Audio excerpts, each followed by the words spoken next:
Muito bom dia, meus irmãos. Bom dia. Com a graça de Jesus, mais uma vez, mais um domingo cultuando ao Senhor. Não que seja a vontade do nosso estado, né? Mas estamos aqui mais uma vez para cultuar a Jesus. Amém? Quem de vocês anda um pouco revoltado com o que está acontecendo, com o absurdo, com o abuso de poder, enfim? Quem aqui acha que tem coisa errada no mundo? Alguém aqui acha que está tudo certo no mundo? Está tudo como deveria estar? Alguém acredita nisso? Quem aqui acha que tem coisa errada? Alguma coisa está errada no mundo? Eu acho que é unanimidade, né? Eu também penso isso. E isso incomoda, isso prejudica até mesmo. E essa semana, meu coração foi testado várias vezes com pessoas dizendo que eu posso ou não comprar, pessoas dizendo que eu devo ou não fazer. Isso me irrita, isso me deixa nervoso. Daniel sabe, ele disse que teve dificuldade para dormir também, com o coração acelerado durante a semana.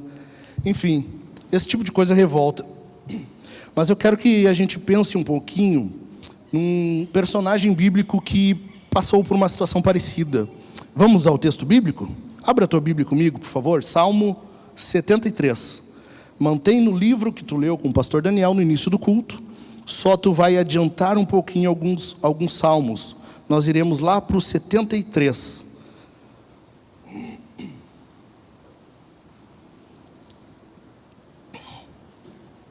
Salmo 73.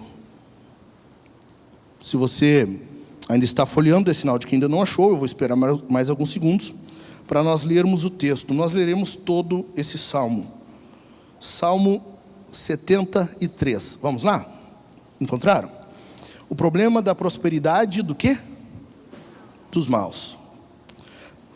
De fato, Deus é bom para com Israel, para com os de coração limpo.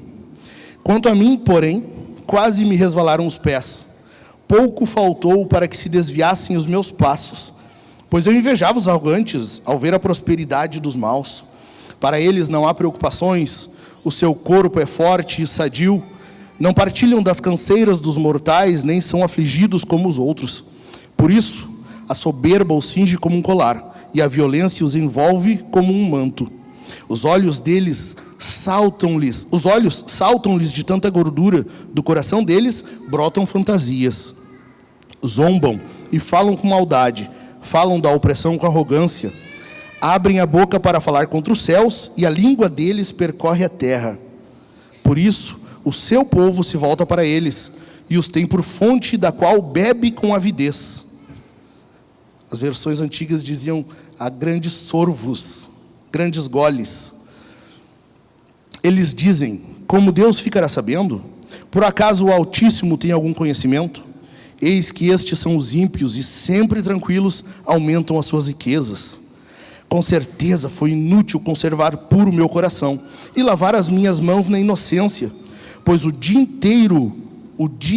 inteiro sou afligido, e cada manhã sou castigado.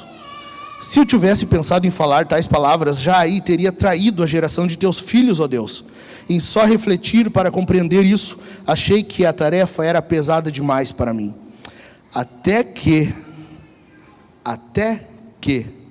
entrei no santuário de Deus e descobri qual seria o fim deles. Tu certamente os pões em lugares escorregadios e os fazes cair na destruição. Como são destruídos num instante, são totalmente aniquilados de terror. Como acontece com o sonho, quando alguém acorda, assim, ó Senhor, ao despertares, desprezarás a imagem deles. Quando o meu coração estava cheio de amargura e o meu íntimo se comoveu, ou, versões antigas, senti picadas nos meus rins. Eu estava embrutecido e sem entendimento. Era como um animal diante de ti. No entanto, estou sempre contigo. Tu me seguras pela minha mão direita. Tu me guias com o teu conselho e depois me recebes na glória. Quem tenho eu no céu além de ti? E quem poderia eu querer na terra além de ti? Ainda que a minha carne e o meu coração desfaleçam, Deus é a fortaleza do meu coração e a minha herança para sempre. Os que se afastam de ti certamente perecerão. Tu destróis os que são infiéis para contigo. Quanto a mim, bom é estar perto de Deus. Faço do Senhor Deus o meu refúgio, para proclamar todas as suas obras. Amém. Pai, que a tua palavra fale ao nosso coração, que tu realize em nós o teu querer e que nós saímos daqui edificados, santificados, transformados para a glória do teu nome. Amém. Meus irmãos, para quem não conhece Asaf, para quem não pouco ouviu falar, Asaf foi o líder de louvor no tempo de Davi. Quando Davi trouxe a arca para Jerusalém, que o culto passou a ser realizado ali, Asaf foi instituído como líder de louvor. Ele era o cara, ele era o Cauê deles. Um pouco melhorado, talvez. Enfim, ele era o líder de louvor. E se nós formos ver as referências bíblicas que falam de Asaf, Asaf nunca é criticado na Bíblia. Ele é um dos poucos personagens bíblicos que só é lembrado com louvor, só é lembrado com alegria, com boas referências, com boas lembranças. Ele é sempre mencionado na Bíblia como alguém que tem um bom legado. A Bíblia, mesmo depois, quando o povo voltou do cativeiro na Babilônia, o culto, Esdras, Neemias, lembram? O culto foi instituído de novo, o templo foi reconstruído. Quem continuou com a liderança do louvor? Os filhos de Asaf. Ele é um cara muito bom na Bíblia. Sabe qual é a única crítica que há para ele? É a dele mesmo. E é isso que me encanta nesse salmo. É isso que me deixa muito animado nesse salmo, porque ele joga limpo. E os salmos têm essa característica, né? Eles jogam limpo, eles abrem o peito e falam o que estava acontecendo de fato.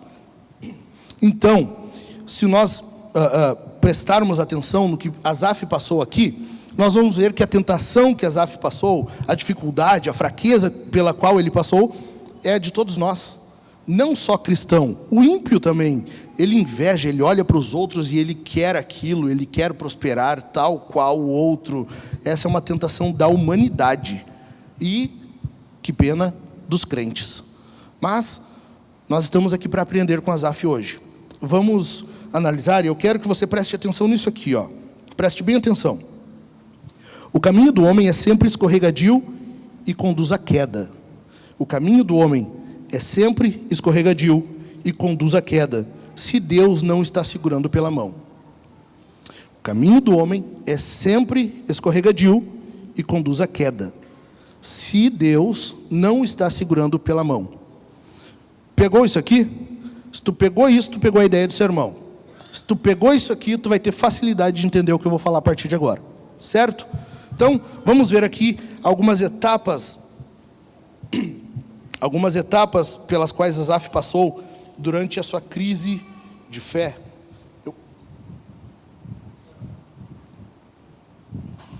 Entendi. Vamos lá. Algumas etapas da crise pela qual Asaf passou e que são as nossas também.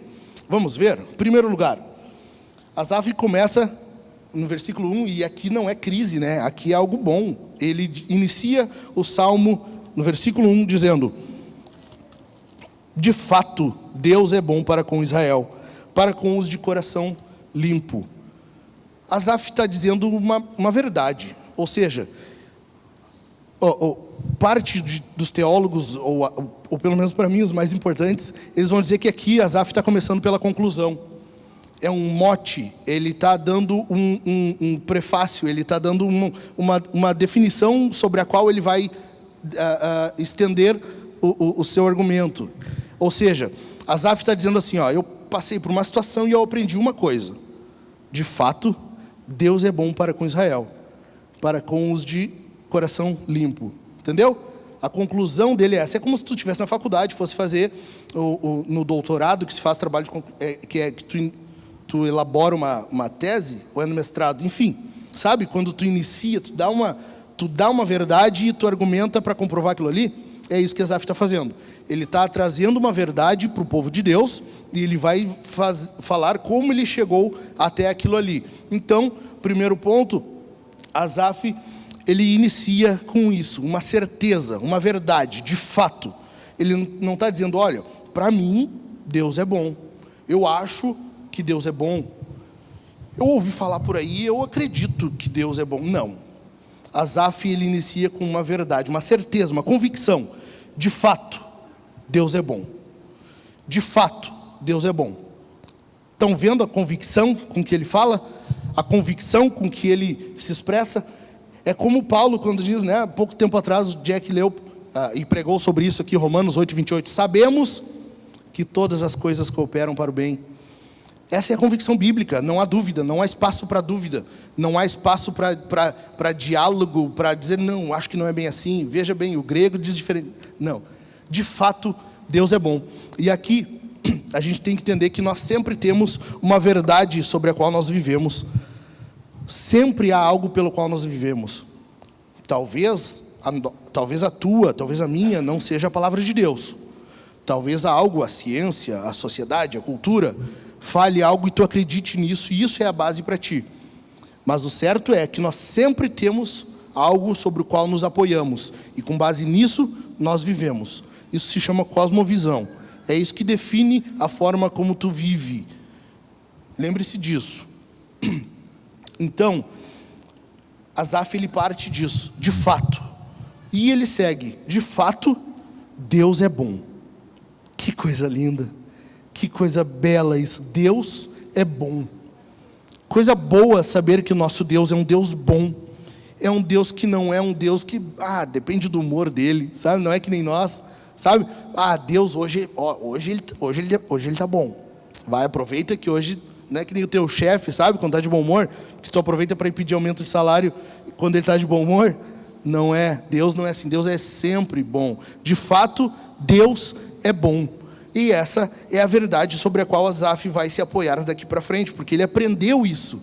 Ele aprendeu essa verdade, ele está convicto disso. Deus é bom para com os limpos de coração, aqueles de coração limpo. E isso é muito importante, porque Jesus vai falar algo sobre os de coração limpo logo mais, né? Lá, se tu avançar algumas páginas na Bíblia, tu vai ver Jesus falando sobre os limpos de coração. Então, é muito importante que a gente preserve essa verdade conosco. Essa verdade que Asaf está falando aqui, ela vai se perpetuar pela Bíblia toda. Certo? Quem são os limpos de coração? Era o povo de Israel? Talvez, se nós entendermos Israel como Paulo fala, o Israel de Deus é o povo de Deus. Se tu é limpo de coração, tu faz parte do povo de Deus. Tu não tem dúvida quanto à bondade de Deus, quanto à forma como Deus trata o seu povo, mesmo que a circunstância não pareça favorável. Amém, meus irmãos? E tem outra coisa nesse versículo que me chama a atenção. Asaf, ele foca na bondade de Deus. Ele foca na questão de Deus ser bom. E isso é uma coisa que, às vezes, principalmente teologia sistemática, né? Quando os teólogos querem escrever teologia sistemática, eles dizem, olha, nós vamos estudar os atributos de Deus aqui, mas, na verdade, nós não separamos os atributos. Deus, ele é um só, enfim. Mas veja que Asaf está focando na bondade de Deus. Ele pegou um atributo e focou nesse. Assim como Jó focou na onisciência de Deus. Assim como Abacuque focou na justiça de Deus. Assim como Jeremias focou na justiça de Deus. E Abacuque foca então na santidade de Deus, né? Então, não tem problema a gente focar no atributo de Deus, se aquilo ali nos trouxer fidelidade ao Senhor no momento. Certo? Entendido? Segundo ponto. Qual o segundo passo? Então, Asaf inicia da conclusão. Ele inicia do fim. Ele pega a conclusão de tudo que ele passou e o que ele aprendeu, e ele inicia com isso. De fato, Deus é bom para com Israel, para com os de coração limpo. Ok? Agora é que o bicho pega. Agora ele começa a dizer, então, o que aconteceu? Mas olha só como é que eu cheguei nisso. Olha como eu cheguei até aqui. E aí vem o versículo 2. Deus é bom, mas, versículo 2, quanto a mim, porém, quase me resvalaram os pés. Pouco faltou para que se desviassem os meus passos, pois eu invejava os arrogantes ao ver a prosperidade dos maus. O problema de Asaf foi que ele começou a perder o foco no Senhor. Ele começou a observar o ímpio. Ele estava bem, estava de boas, mas ele começou a olhar para o lado. E aqui começou a crise dele. Eu comecei a observar o ímpio, e eu vi que ele tem de tudo. Os olhos saltam-lhe de gordura das faces. Eles têm riqueza, eles falam soberbamente, eles agem com violência, a língua deles percorre a terra. Ou seja, eles dominam sobre os povos, eles dominam sobre as pessoas, eles agem sobre as pessoas como se fossem superiores a elas. E Asaf começou a prestar atenção nisso. Asaf começou a entender que isso era o grande problema.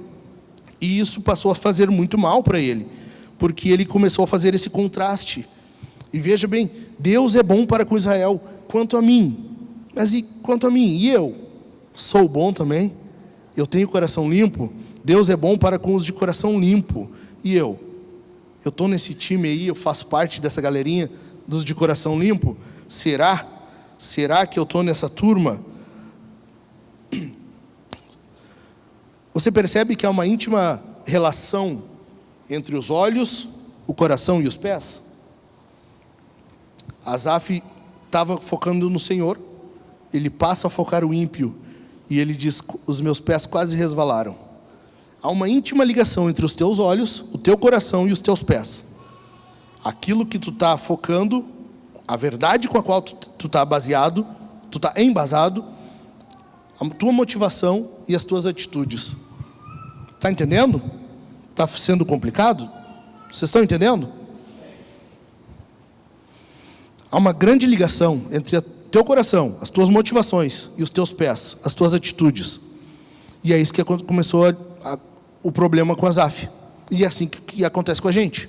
Porque nós passamos a observar o mal, nós passamos a observar o ímpio, nós passamos a observar como está acontecendo com o outro, como Deus trata o outro, e isso vai nos prejudicando. Mas por que comigo não é assim? Por que isso não acontece comigo? Por que isso não é? Por que eu não passo por isso? Eu queria tanto, sabe? Esse problema de focar no outro, focar na horizontal, ao invés de tu manter os teus olhos no Senhor. Quando tu tira o teu foco do Senhor, tu sempre vai entrar em problema. Tu sempre vai encontrar dificuldade no caminho. Adiante. Quando Asaf passa a observar o ímpio, quando ele passa a desconsiderar somente o Senhor e passa a observar o ímpio, ele faz o quê? O que ele diz? Invejava. Eu invejei o ímpio. A inveja já é um problema, né? Se eu invejar um irmão, já é um problema. Imagina eu invejando o irmão. Poxa, eu tenho um Chevette e o irmão está com um Corsa. Que inveja. Já é um problema. Aí tu imagina invejar o ímpio.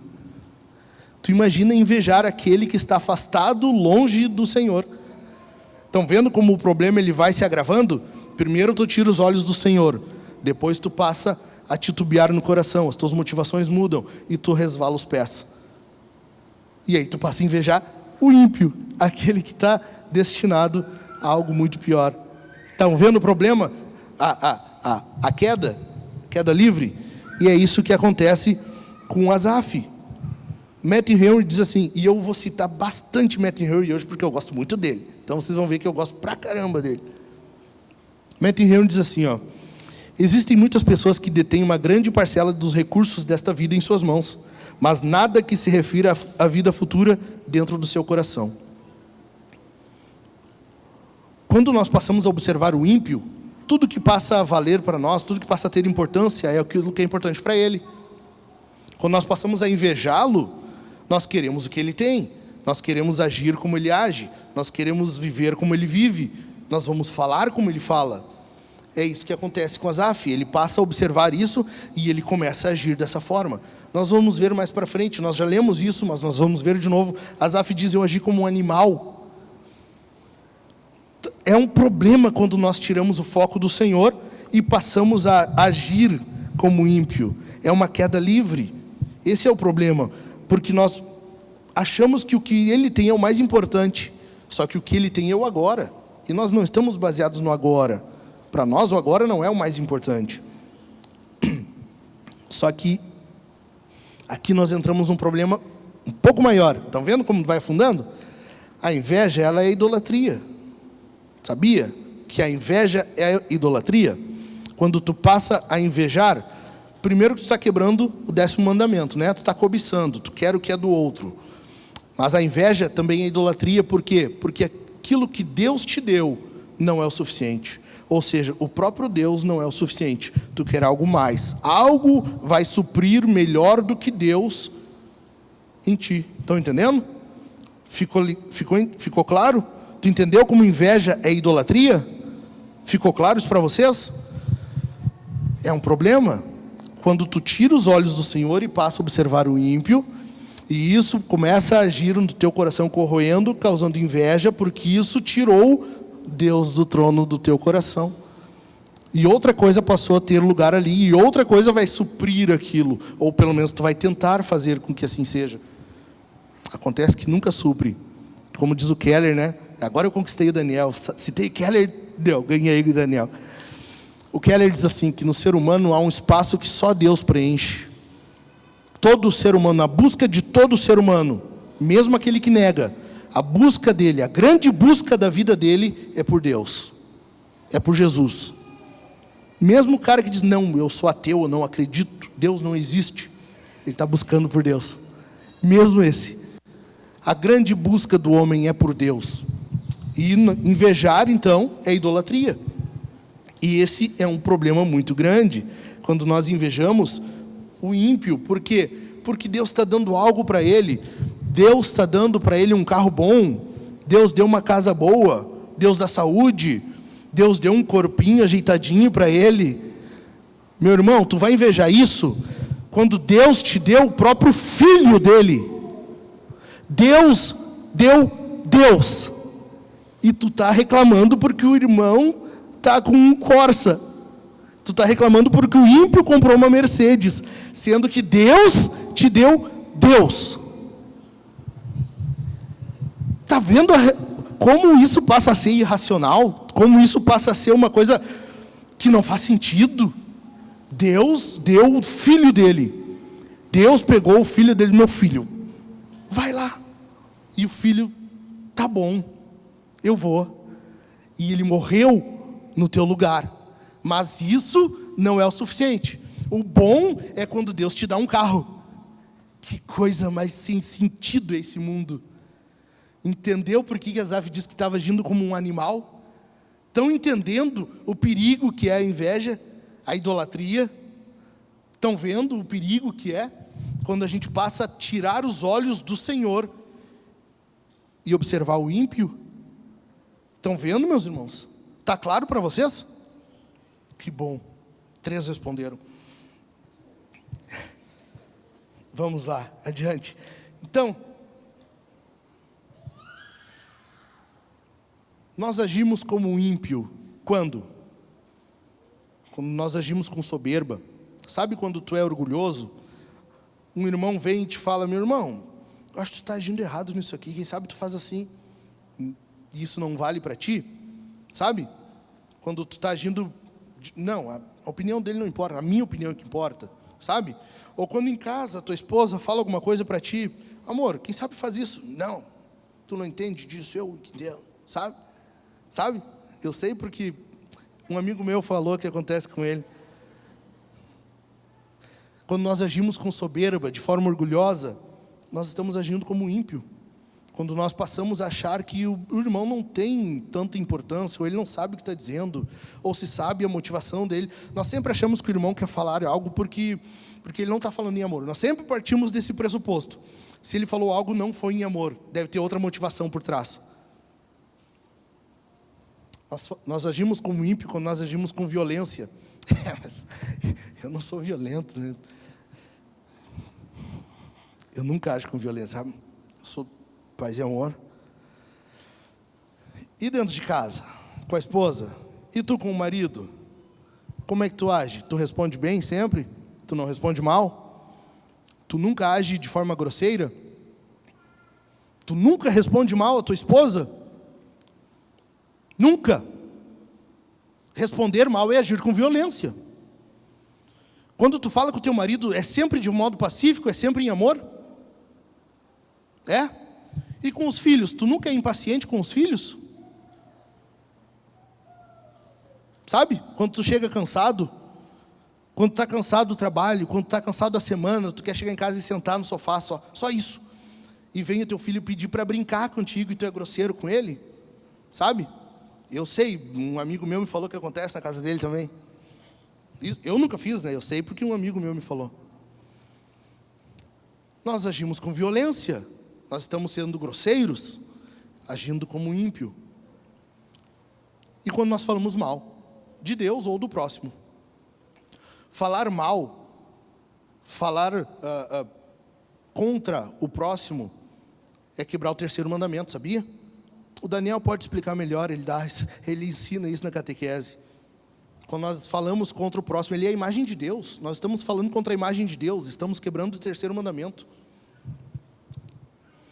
Ou, claro, aqui não acontece, né? Certamente. Mas quando acontece, sabe, fofoca, sabe? Na vintage, não, estou falando das outras. Sabe? Quando uma pessoa chega, vai falar de alguém para outra, e tu diz, meu irmão, quem sabe a gente ora por ele. Sabe quando tu sempre responde assim? Nós sempre respondemos, né? Vamos orar por ele, quem sabe? Ao invés de tu continuar dando assunto, nós estamos agindo como ímpio. Estão entendendo? Terceiro lugar. Então, em primeiro lugar, Asaf aprendeu a lição. Ele inicia pela conclusão. Segundo lugar, ele olhou na direção errada, ele não olhou para Deus, e aí ele invejou. Em terceiro lugar, ele pensou da forma errada, e isso resultou em dúvida. Vamos ler os versos 4 ao 14 e o 21 e 22. Vamos lá. Para eles não há preocupações, o seu corpo é forte e sadio, não partilham das canseiras dos mortais, nem são afligidos como os outros. Por isso, a soberba os cinge como um colar, e a violência os envolve como um manto. Os olhos saltam-lhe de tanta gordura, do coração deles brotam fantasias. Zombam e falam com maldade, falam da opressão com arrogância. Abrem a boca para falar contra os céus, e a língua deles percorre a terra. Por isso, seu povo se volta para eles, e os tem por fonte da qual bebe com avidez. Eles dizem, como Deus ficará sabendo? Por acaso o Altíssimo tem algum conhecimento? Eis que estes são os ímpios, e sempre tranquilos aumentam as suas riquezas.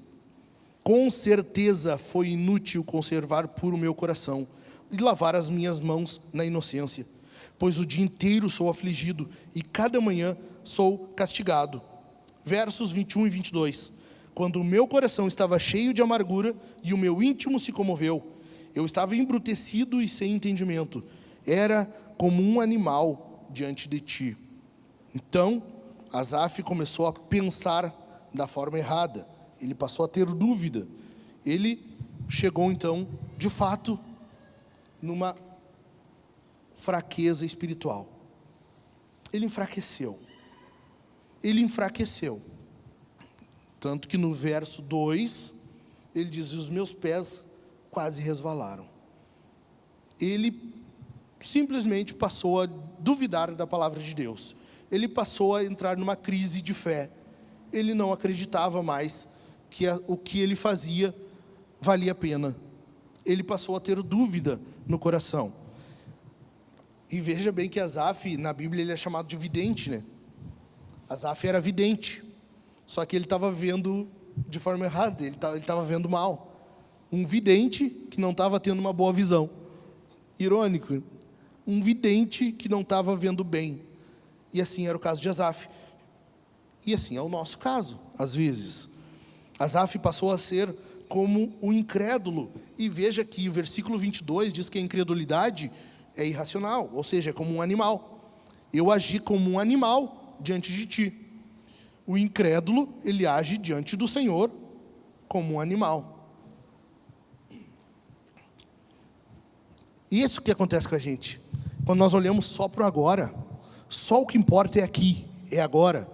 Só o que vale a pena é aqui. Eu tenho que ter um emprego bom, eu tenho que ter um salário bom, eu tenho que ter uma casa boa, eu tenho que ter um carro bom, eu tenho que ter filhos que sabem falar 2 idiomas, minha filha tem que sentar sem colocar os cotovelos na mesa. Os meus filhos precisam saber fazer embaixadinha com a bola, pelo menos 15, sabe? Quando só o que vale é o aqui, o agora, sabe? É isso que estava acontecendo com Asaf. Ele começou a acreditar que só o importava o aqui e o agora. O ímpio prospera, o ímpio fala do jeito que quer, ele vive do jeito que quer, ele come churrasco todo domingo. Tá, isso eu invejo. Eu invejo quem come churrasco todo domingo. Tá, estou abrindo o peito. Estou confessando, eu invejo. Come churrasco todo domingo, eu tenho inveja de ti. Pablo, tu come churrasco todo domingo, eu tenho inveja de ti. Estou abrindo o peito, tá? Estou confessando, orem por mim. Para que isso passe a não pesar no meu coração. É que churrasco é difícil. Verdade. Asaf começou a olhar para o aqui e o agora. E veja que o versículo 22, 21. O versículo 21, eu acho legal que os tradutores, eles dão uma embelezada, né? Versículo 21 diz assim: quando o meu coração estava cheio de amargura e o meu íntimo se comoveu. Ah, que lindo, que poético. Asaf está dizendo, sabe o quê? Eu fiquei com pedra nos rins. Eu senti picada nos meus rins, ele está falando. Cadê o Pedro? O Pedro deve saber mais ou menos como que é isso. Ele estava essa semana e na semana anterior com um pouquinho, umas britas nos rins. Pouca coisa, uns cascalhozinhos. Dizem que dói, né? Há quem diga, a dor de rins dizem que é horrível, né? Mas há quem diga que a mulher tendo dores de parto chega quase ao que um homem sente quando tem dores de cabeça. Há quem diga. Eu acredito, eu sei como é.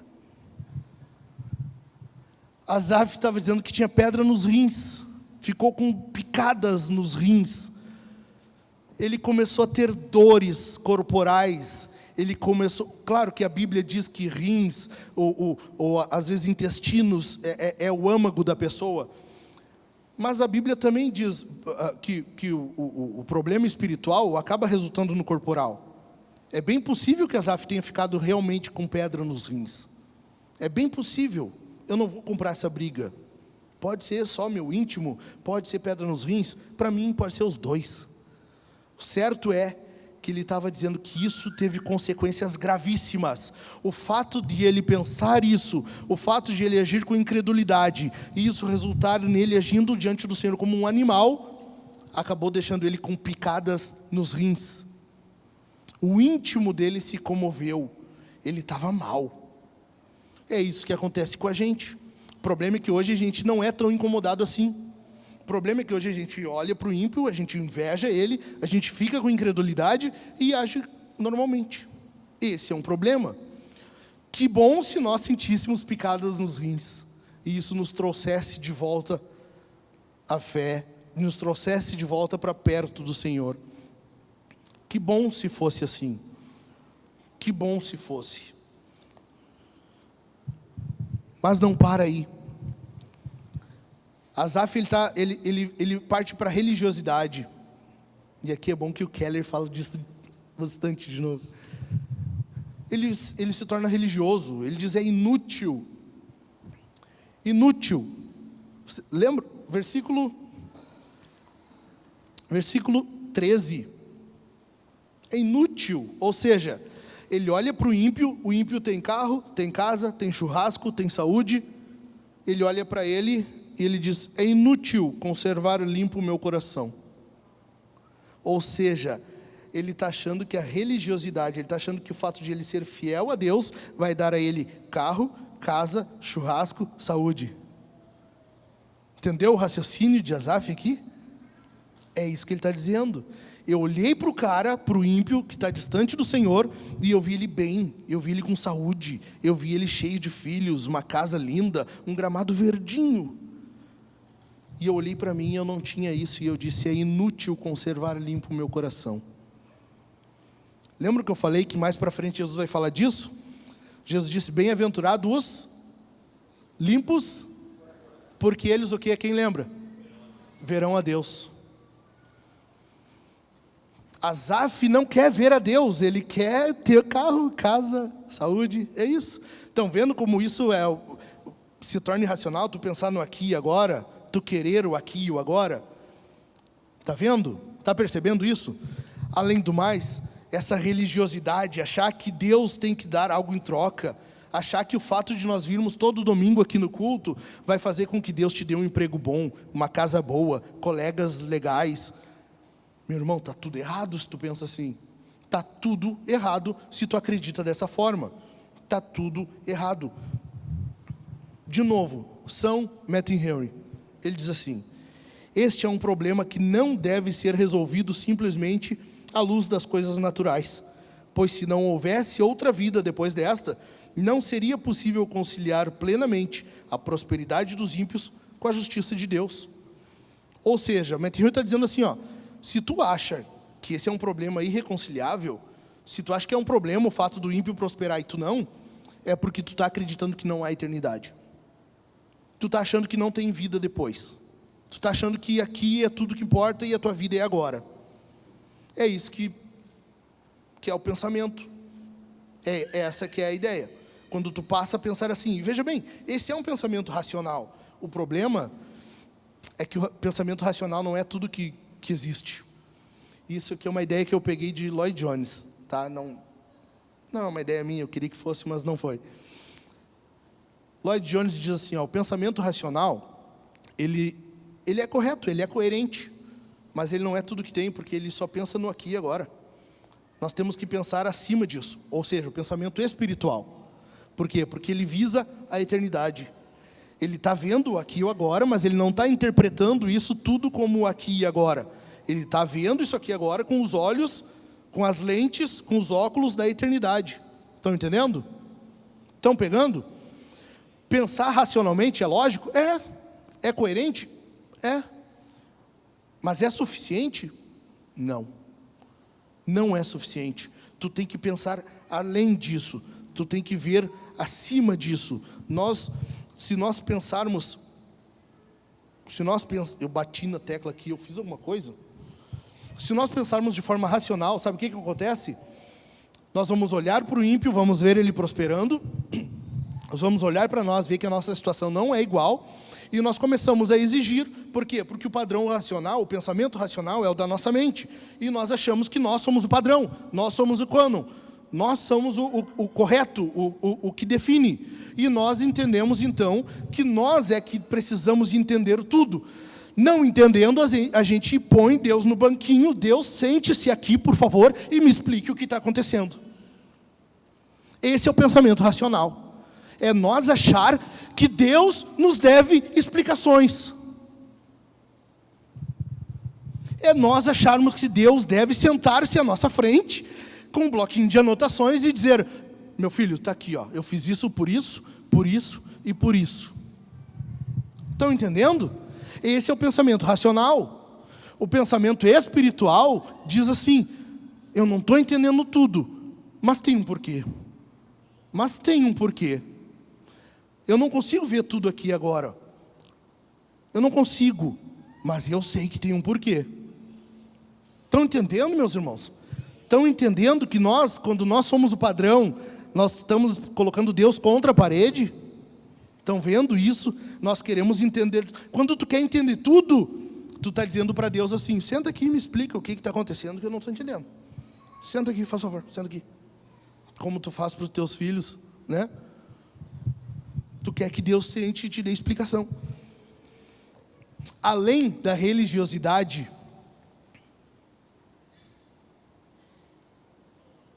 eu não sei, eu fiz alguma coisa errada ali, depois eu vejo o que eu fiz.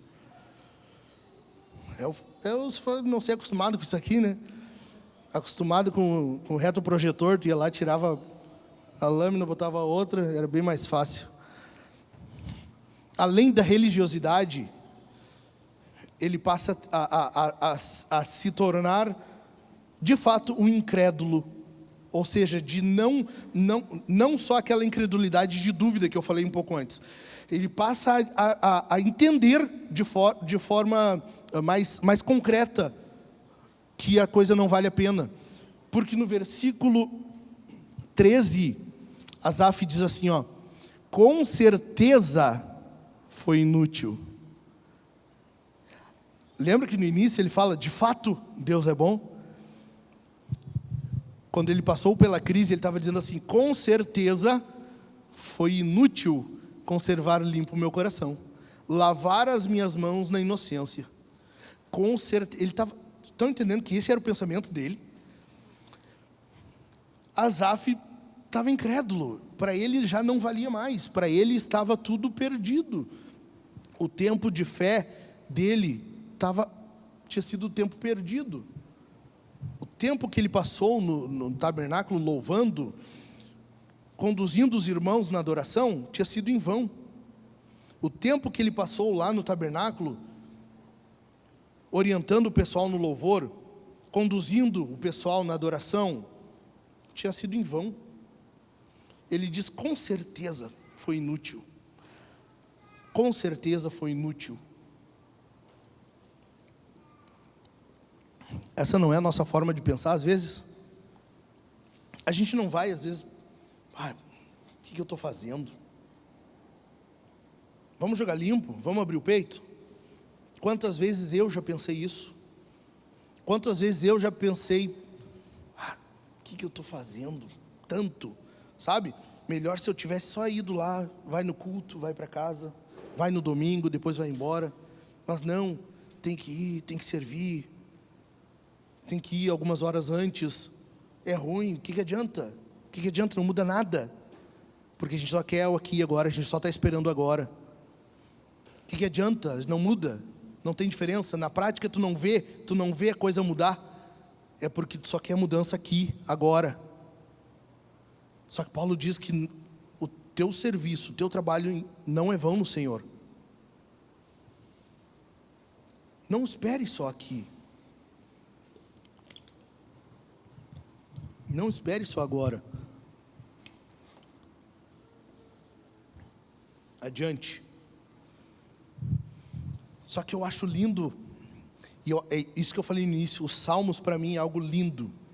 É algo lindo.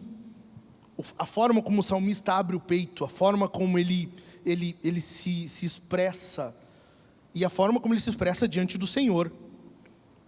Né? E ele está dizendo: eu agi como um animal diante de ti. O salmista pega a situação dele, ele está analisando ela, e ele está meditando, e ele coloca diante do Senhor e diz: Senhor, eu agi como um animal. Que confissão linda. E isso é uma confissão, quando ele está diante do Senhor, quebrantado. Essa é a maior confissão que há, é diante do Senhor. Ele diz: Senhor, eu estava agindo como um animal. Spurgeon diz que isso aqui não é só um animal. O termo aqui, primeiro que não há comparação, não há termo comparativo no original, não é como um animal. Asaf está dizendo: eu fui um animal, não há o como. A nossa tradução que traduziu: eu agi como um animal, mas não há o como. E Spurgeon diz assim: o termo que se traduz para animal aqui é o mesmo termo que Jó usa para bemote. É o mesmo termo. Ou seja, Asaf está dizendo assim: não só eu fui um animal diante de ti. Asaf está dizendo: Senhor, eu fui a própria besta fera diante de ti. Eu fui a pior das aberrações diante de ti. Que confissão linda. diante de Deus. Que coisa mais linda chegar diante do Senhor e abrir o peito, sem reservas, e dizer para Deus: Senhor, eu agi como uma besta diante de Ti. Que confissão mais linda, que coisa bela chegar diante do Senhor, como uma criança chega diante do Pai e abre o peito de fato. É isso que Asaf está fazendo, é isso que ele está colocando diante do Senhor.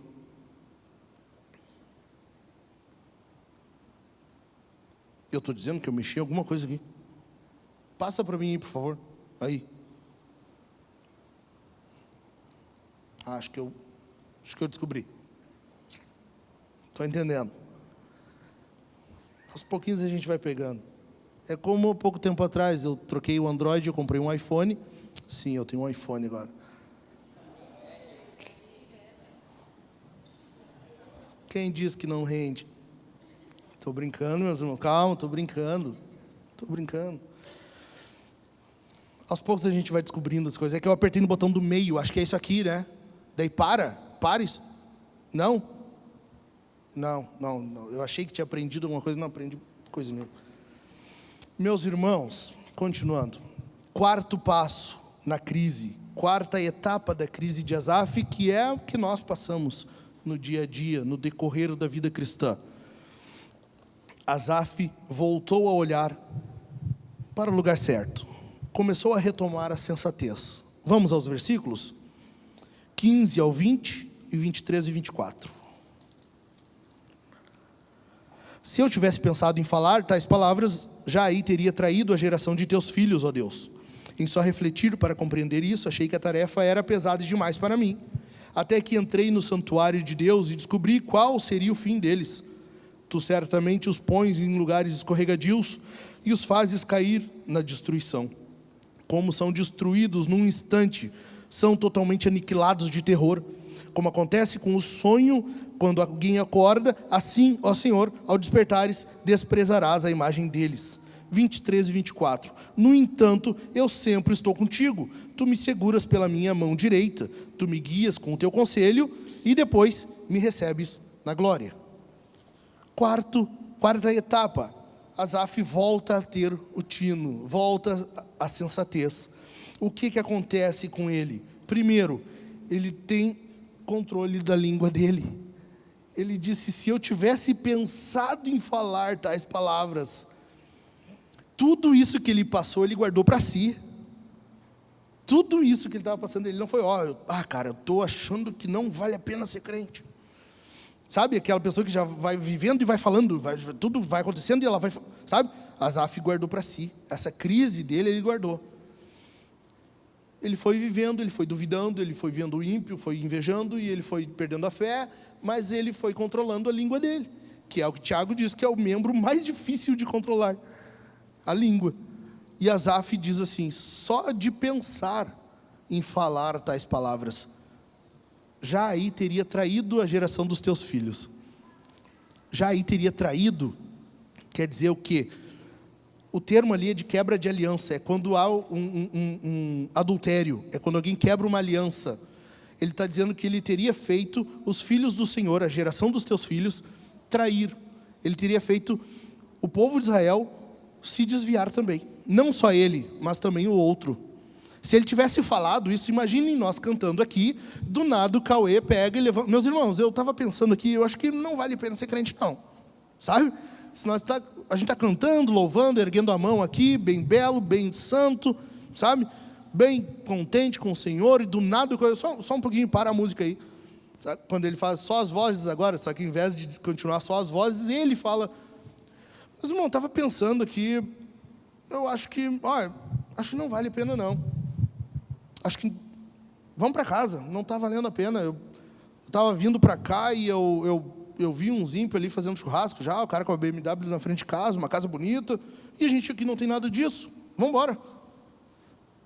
Seria mais ou menos assim. Asaf está dizendo que teria feito isso. Só de pensar em dizer tais palavras, já aí teria traído a geração de teus filhos. Primeiro, ele controlou a língua dele, ele não falou. Se de pensar em falar já teria traído, imagina falando o mal que ele teria causado, tá? Ou seja, ele teve controle da língua. Na Bíblia isso é chamado de domínio próprio. Ou seja, é quando o Espírito Santo dá uma ajudinha ali, tem a ver com o Espírito Santo, tá? Dá uma pesquisada lá, Gálatas 5 por ali, tu vai achar alguma coisinha ali falando disso. É quando tu não sai falando tudo que vem, sabe? Quando tu vem, surgiu aqui, já desce aqui e sai, sabe? É tu controlar um pouquinho, tem que ter um pouquinho de domínio. É mais ou menos isso. Mas Asaf acorda num domingo de manhã, bem belo, escova os dentinhos dele, sem vontade, ele disse, queria continuar dormindo, eu não estou a fim de ir para o culto. Mas vamos lá mesmo assim, né? Eu estou achando que não vale a pena, mas vamos mesmo assim. Eu vou no meu jumentinho aqui, o cara está indo de BM. Eu vou aqui na minha cheveteira e o cara está indo ali com a Jeep Renegade. Não que eu queira estar louco. Enfim, sabe? Ele está indo para o culto sem vontade, assim. Mas ele diz o quê? Até que. Aqui foi o ponto divisor de águas. Ele está tendo uma crise de fé, ele está invejando, ele está duvidando do Senhor, ele está a ponto de botar isso para fora e causar uma divisão na igreja, fazer os irmãos ir tudo para o mundo, escutar JM. Ele está São Marino, então? Que seja. E ele vai para o culto. E ele diz assim, quando eu entrei, até que eu entrei no santuário do Senhor, coisa muda. Que coisa linda isso, meus irmãos. Até que ele entra no santuário do Senhor. O ambiente de culto. Olha para o lado aí. Olha, não é para falar nada, fica tranquilo, não vou mandar tu falar nada. Só olha para o ladinho, hein? Olha, só olha para o lado. Olha na volta, olha aqui, olha para ali. Esse ambiente é onde Deus está presente, e Ele se faz manifesto, e Ele age, e Ele santifica. Esse ambiente é curador, esse ambiente é sarador, esse ambiente é santificador. É aqui, é por meio da palavra pregada fielmente, é por meio dos sacramentos, é por meio da comunhão, é por meio disso tudo. E o Estado não quer que tu tenha isso. E o diabo não quer que tu tenha isso. O diabo não quer que tu se reúna com os teus irmãos. O diabo não quer isso aqui, olha para o lado. O diabo não quer isso aqui, porque ele sabe que aqui Deus está transformando corações. Ele sabe que aqui ele não tem vez.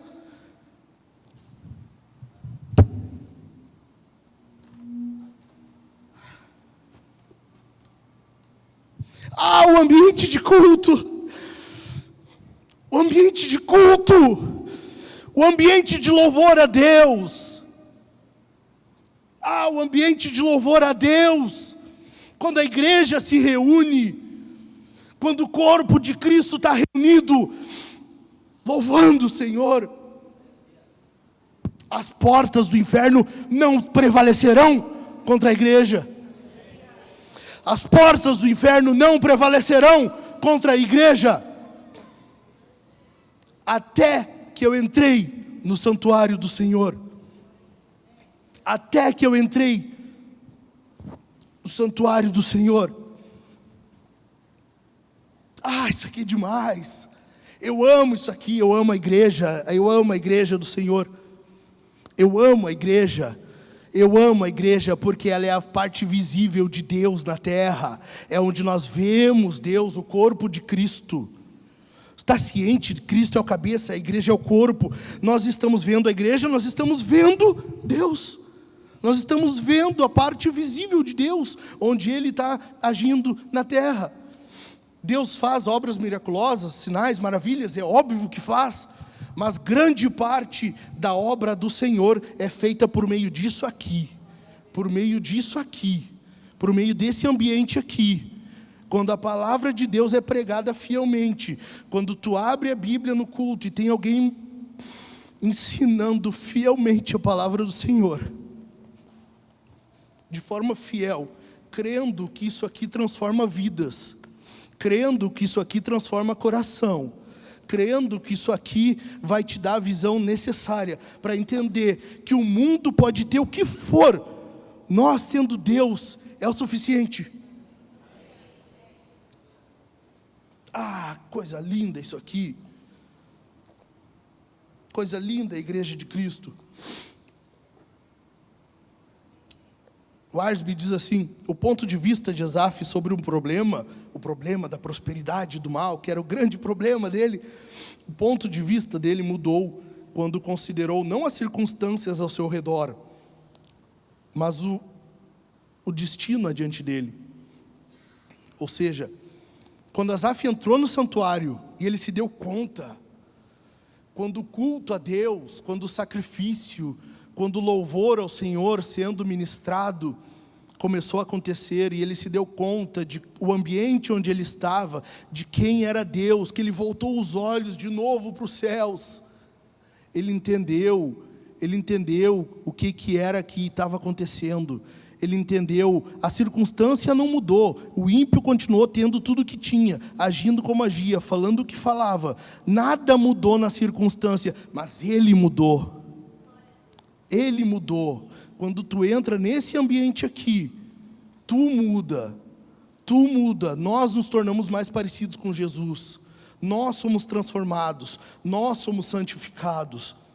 O ímpio continua, o mundo continua, o diabo vai tentar te derrubar de qualquer jeito, mas tu está mais firme no Senhor, tu está mais firme na fé. É isso que acontece aqui, nesse ambiente, é isso. Glória a Deus, glória a Deus. Estão vendo a diferença disso para a religiosidade? Quando Asaf ia, dizia, não foi inútil, com certeza foi inútil conservar limpo o meu coração e lavar as minhas mãos na inocência. Ele estava achando que o fato de ele ir cultuar, ele tinha que receber alguma coisa. O culto é o contrário, meus irmãos. O culto é nós que entregamos. O culto, nós viemos aqui não para receber. Nós não, apesar de nós recebermos, nós somos santificados, nós somos limpos pela palavra, enfim, nós recebemos muita coisa, é verdade, mas nós não viemos com esse propósito, senão nós somos o ídolo, nós somos o Deus. Nós viemos aqui é para entregar. Culto é entrega, culto é onde tu entrega, culto é onde tu te derrama diante do Senhor, culto é onde tu levanta louvores a Deus, culto é onde tu rende culto, louvor, adoração a Deus. E isso é culto, e é diferente da religiosidade, onde tu quer alguma coisa, tu busca alguma coisa. Entendeu? Entendeu? Essa é a diferença. Quando tu vem com essa mentalidade, eu vou lá, eu vou render o meu culto, o meu melhor, eu vou entregar a Deus tudo o que eu tenho e que eu posso, eu estou indo lá é para isso. A coisa muda, a coisa muda, a história muda, é outra história. Ah, que coisa linda. Versículo 23, Asaf diz assim, vamos ver aqui. No entanto, estou sempre contigo. Asaf agiu como um animal, ele agiu como uma besta diante do Senhor, mas ele está dizendo, eu estou sempre contigo. Ainda assim, mesmo como um animal, mesmo como uma besta, eu era um elefante numa loja de cristal, ainda assim, eu estou sempre contigo. Mas olha o detalhe, a providência do Senhor, tu me seguras pela minha mão direita. Não foi porque Asaf se manteve fiel, não foi Asaf, ó Senhor, eu fui ao culto, eu louvei, eu fiz, eu aconteci. Não, é Deus que segurou ele pela mão. Sabe quando ele diz lá no versículo 2 que ele quase escorregou? Sabe? Quando ele está dizendo que eu quase caí.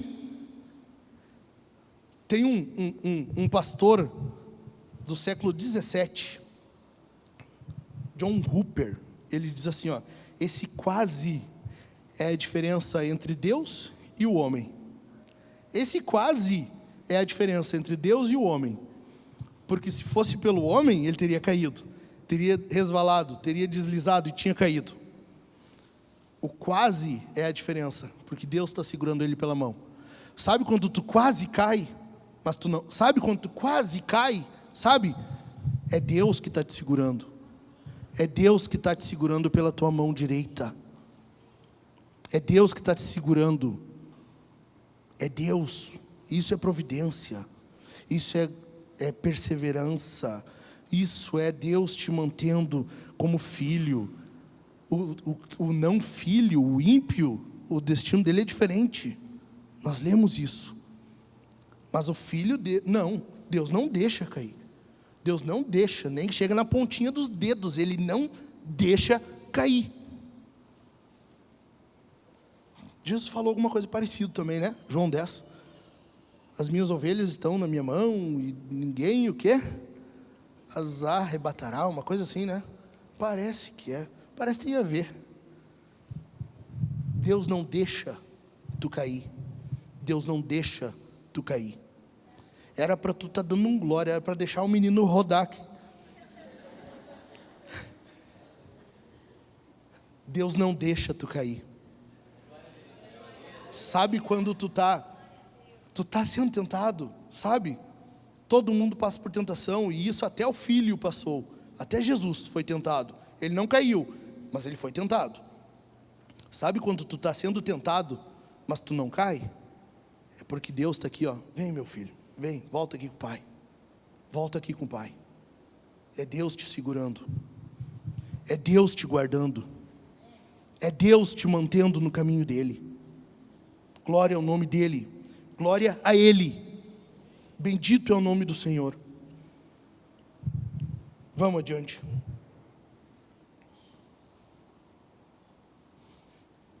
Quinto passo dessa crise. Então, em primeiro lugar, Asaf começou pela conclusão, né? De fato, Deus é bom.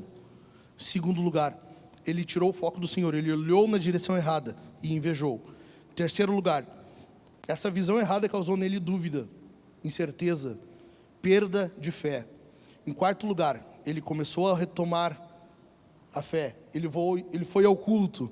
Ele levantou domingo mesmo sem querer, mas foi ao culto, foi mesmo assim. Lá Deus agiu na vida dele. Em quinto lugar, isso resulta em adoração. Aqui é que o bicho pega de novo, mas para o lado bom. Vamos ler os versículos 25 a 28? Quem tenho eu no céu além de ti? E quem poderia eu querer na terra além de ti? Ainda que a minha carne e o meu coração desfaleçam, Deus é a fortaleza do meu coração e a minha herança para sempre. Os que se afastam de ti certamente perecerão. Tu destróis todos os que são infiéis para contigo. Quanto a mim, bom é estar perto de Deus. Faço do Senhor Deus o meu refúgio, para proclamar todas as suas obras. Então, compreensão, talvez. Adoração, sempre. Vai ter momentos em que tu vai entender o que está acontecendo? Vai. Às vezes Deus vai te dar discernimento e tu vai entender. Olha, eu acho que isso aqui é ataque do inimigo. Acho que é o diabo lançando algum dardo para me derrubar. Vai ter vezes que tu não vai compreender? Vai. Vai ter vezes que tu não... Olha, eu não sei o que está acontecendo. Não sei. Eu não sei pelo que eu estou passando. Mas em todo caso, adoração sempre. Sempre louvor a Deus. Sempre. A quem tenho eu no céu além de ti? E na terra não há quem eu deseje além de ti. É isso, é adoração. É saber que para nós, Deus é suficiente. Deus é suficiente. O Pai, o Filho e o Espírito Santo na trindade passada, na eternidade passada, já foram suficientes. Meus irmãos, vocês acham que Deus criou o mundo e tudo que há por causa de ti? Tu acha que Deus estava sozinho? Tu acha que Deus era um ser solitário no escuro, vazio, sem nada, pensando o que eu posso fazer para me distrair? Já sei, eu vou criar o homem. Tu acha que foi isso? Deus estava num ser eterno, trino, o Pai, o Filho e o Espírito Santo, regozijando-se, deleitando-se, usufruindo plenamente um do outro. O Pai se alegrando no Filho, o Filho se alegrando no Espírito, o Espírito no Pai, um regozijando no outro, um se alegrando no outro. E a teologia vai chamar isso de pericorese, que é o regozijo, o gozo eterno, pleno de um no outro. E eles então entendem que isso transborda. Isso transborda, e Deus cria todas as coisas. Ou seja, antes de Deus criar tudo, Ele já era suficiente. Deus não precisava ter criado, Jesus já era suficiente para o Pai. Jesus já era suficiente para o Pai. Se Ele era suficiente para o Pai, Ele não vai ser para ti? Se Jesus já era suficiente para o Pai, Deus era suficiente para Deus, Ele não será suficiente para ti? Amém? Deus é suficiente para nós. Deus é suficiente. A gente não entende todas as coisas, a gente não sabe sempre pelo que está passando, mas o importante é que nós sabemos que Deus é suficiente. Deus basta. Quem tenho eu no céu além de ti? É isso. Tem uma citação, ontem eu estava com o Dani, nós estávamos na reunião do presbitério e eu citei essa passagem para eles. É uma citação linda da Elizabeth Elliot, e é uma mulher que sofreu muito. Ela entendeu o sofrimento na prática, e ela diz assim: seja lá o que estiver no cálice que Deus está me oferecendo, dor, tristeza, sofrimento ou lamento, como também as superabundantes alegrias, estou disposta a tomar, pois eu confio nele. Sabe-se lá o que vem pela frente, a gente não sabe o que Deus reservou para nós, mas eu sei que Ele vai estar lá, e Ele vai estar me segurando pela mão, e eu sei que Ele vai estar cuidando de mim, e eu sei que Ele é bom. Deus é bom para com os limpos de coração. Amém, meus irmãos? Amém? O Senhor é suficiente. Deus é suficiente. Deus é suficiente. E o salmista diz, né? Ele é a minha herança. Ele é a minha herança. As versões mais antigas diziam, Ele é a minha porção. Ele é a minha porção. Lembra da parábola do filho pródigo? Quando ele pede a parte da herança dele, isso ali é a porção. Ele dá a minha porção. Porção era a divisão da herança. E o salmista está dizendo assim, ó, o ímpio, ele ganhou a herança dele. É o quê? É agora. Carro, casa, saúde, o que for. Essa é a herança dele. A minha herança é o Senhor. Deus é a minha herança, Ele é a minha porção. E é isso. Deus é a nossa porção. E isso é suficiência de Deus. Ele é suficiente para nós. Nós não precisamos ter mais nada nessa terra. Nós teremos. Deus vai dar para nós. Mas mesmo que não tivesse, Deus é o suficiente. Amém? Vamos ficar em pé. Asaf termina dizendo que isso vai resultar em missão para ele, para eu proclamar, e é isso que tem que acontecer com a gente aqui hoje. Nós entendemos que Deus é suficiente para nós, Deus basta. O ímpio, ele tem riqueza, prosperidade, saúde, ele tem tudo o que ele quer, ele age de forma soberba, ele age de forma má, mas isso não é importante. Ter aqui e agora é bom? É, mas não é o mais importante. Deus é importante. Mas isso tem que ter um resultado. É missão. É sair daqui e falar a mesma coisa que tu está ouvindo lá fora. Dizer, sabia que Deus é o suficiente? Sabia que isso tudo que a gente está passando aqui não importa tanto quanto importar Deus na nossa vida? Sabia que essa pandemia, o Estado querendo ser senhor da tua vida, o governador com ânsia de ditadorzinho, sabe?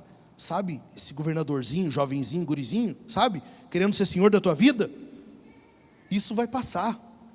A queda dele é certa. Um dia ele vai sair de lá, mas Deus continuará no trono. Deus continua no trono, nada tira ele de lá. Deus estará reinando, e nada vai tirar ele de lá. Amém, meus irmãos? Eu quero concluir dizendo para vocês que Jesus é um Asaf maior e melhor. Asaf invejou, ele olhou para o ímpio e invejou. Jesus, ele manteve sempre os olhos no Pai. Ele disse: a minha comida, a minha bebida é fazer a vontade do meu Pai. Ele viveu por isso. O propósito desde o início dele foi isso. Ele manteve os olhos no Pai, sempre. Asaf duvidou da palavra de Deus. Chegou um momento em que ele disse: eu tenho com certeza, é inútil conservar limpo o meu coração, lavar as minhas mãos na inocência. Jesus não, ele confiou sempre na palavra de Deus, sempre confiou. Contra o diabo tentando ele no deserto, Jesus usou o quê? A palavra de Deus. Jesus usou o texto bíblico inspirado por Deus para confrontar o diabo. Jesus podia fazer, não, ele usou a palavra de Deus. Ele usou isso, ele confiou. Asaf pensou racionalmente. Ele pensou: tá, mas se o ímpio tem e eu não tenho, então é em vão. Jesus não. Jesus pensou espiritualmente. Jesus não teve nada disso aqui na terra, mas ele sabia que a riqueza dele não estava aqui, estava no céu. A riqueza dele não era aqui, era a alegria dele eterna com o Pai. E eu quero que você pense nisso hoje. Lembre-se disso. Por fim, Asaf quase escorregou e Jesus foi fiel até a morte. Amém, meus irmãos? Só que a morte não manteve o nosso Jesus preso. Ela teve que soltar ele. Ela teve que libertar ele, porque ela não era digna dele. Jesus está vivo hoje, ele está reinando. Ele venceu, ele pagou o preço, e ele partilha do que é dele. Michael Reeves diz isso: o filho partilha do que é dele. Eu acho lindo isso. A salvação por mérito, ela é de Jesus, exclusivamente, só dele. Só Jesus mereceu ser salvo, só ele, porque ele cumpriu a lei de Deus plenamente e de forma inquebrável, inviolável.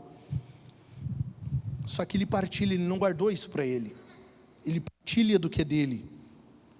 E hoje há salvação aqui. Hoje há salvação aqui. Eu não sei qual é a tua situação diante do Senhor. Eu não sei qual é a tua situação na tua casa. Eu não sei como é que está o teu emocional. Eu não sei como é que está o teu financeiro. Eu só quero dizer que o que eu sei é que em Jesus é o suficiente. Nele nós temos tudo o que precisamos. Amém? Considere isso. Lembre-se disso. Vá em direção a Cristo. E você vai descobrir que Ele sempre estava na tua direção primeiro. Amém?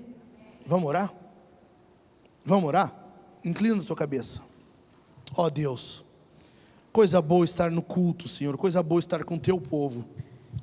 Coisa boa, Senhor, estar nesse ambiente, sabendo que aqui tu opera, aqui tu fala por meio da pregação, aqui por meio dos sacramentos nós somos santificados, nós somos purificados, nós somos alimentados. Coisa boa, Senhor, saber que na tua presença temos tudo o que precisamos. Não há nada que o mundo possa nos oferecer, não há nada que o diabo possa nos oferecer. Pelo contrário, ele quer nos tirar deste momento, ele quer nos tirar dessa alegria de estarmos reunidos. Ele quer, Senhor, nos privar disso, mas nós estamos aqui proclamando que Jesus é o Senhor.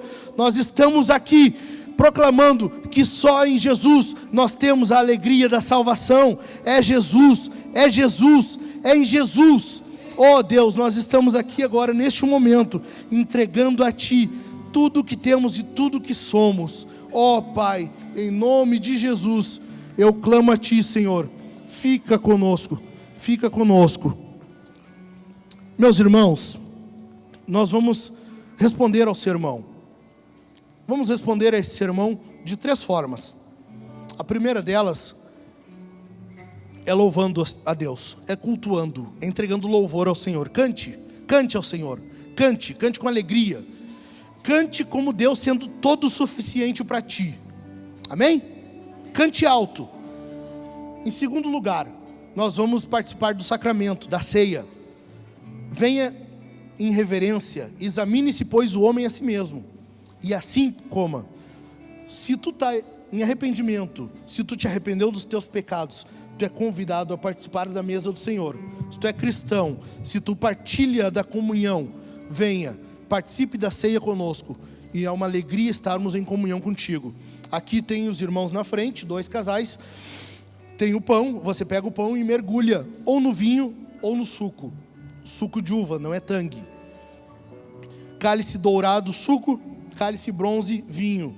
Tu vai mergulhar de acordo com a tua consciência e participar da ceia do Senhor, ok? E a terceira forma que nós responderemos ao seu irmão é com as nossas ofertas. Você vai ofertar. Ali atrás estará a Cid, ela está com a maquininha. Você pode passar no cartão, crédito, débito, enfim, o que tu quiser, conforme tu organiza a tua finança. Tem o gasofilácio também, se tu quer depositar em dinheiro, pode pôr ali. E tem o Pix, que é um QR Code na parede, ali tu pode transferir direto, se tu quiser. Mas oferte. Deus deu o filho dele. Deus deu o melhor que ele tinha, que era o filho dele. É impossível que tu não tenha algo a oferecer ao Senhor. Amém? Vamos responder ao sermão? Cante alto, participe da ceia, oferte, tudo em alegria ao Senhor.